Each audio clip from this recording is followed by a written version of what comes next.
I've suffered from constipation all my life. Oh my God. I tell you, I had it so bad. We were dairy farmers. We had farms, but we drank the holy crap out of milk. And of course meat, we butchered, you know, all of that stuff. And I tell you what, I couldn't poop. I didn't know it was the milk, and I had migraines, constantly migraines, everyday migraines. And I'm a musician, and growing up, and you know, and horrible. So when you think of constipation, think of a couple of things. First of all, there are foods that are extremely constipating.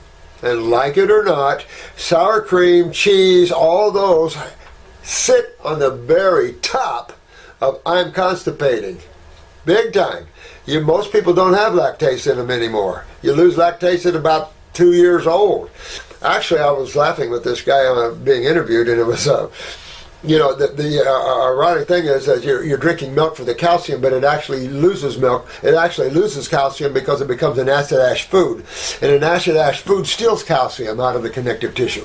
But constipation, and think of another thing here too. With so many genetic weaknesses in the adrenal glands, we're seeing very low blood pressures, right?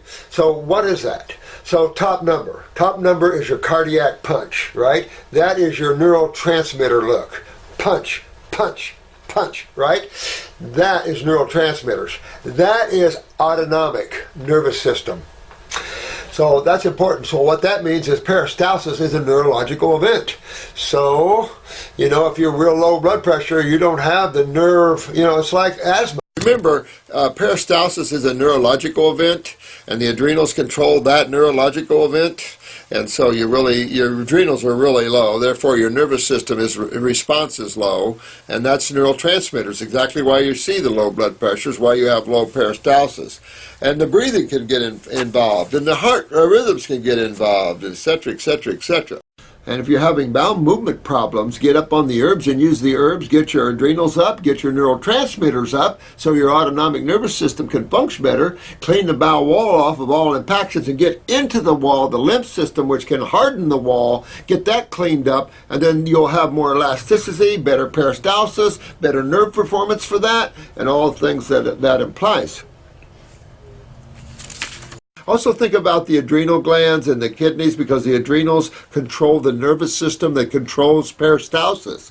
That's the autonomic again. So that's the adrenal glands here. So you want to get the adrenal glands up. That'll increase the neurological function in the body, particularly peristalsis. That'll increase that. So you got to clean off your wall there a little bit, clean in your wall, move your lymph system. So again, going after the kidneys, the adrenals, going after the lymph in that way, and then doing the lymphatic 1 capsules, a stomach and bowel number 3 or 5, and you know, go in that manner, and that should open you up pretty good and start cleaning that out and change this scenario around for you. I have 1 bowel movement a day, but when I do my weekly enema, I have no bowel movements for 2 days. That's why I don't like you messing with enemas or colonics, because that is exactly the hit right here. It creates innervation, stimulation, innervation. So I don't mess with that.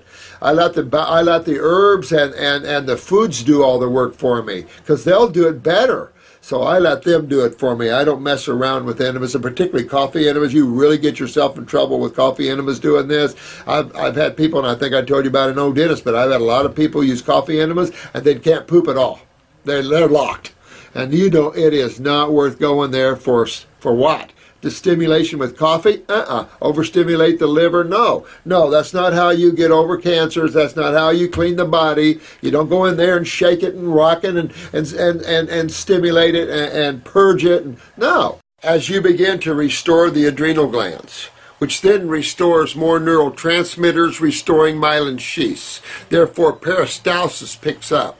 Also, by hydrating interstitially, you'll break up that lymph in the bowel wall that makes it less pliable, and you start getting better peristalsis.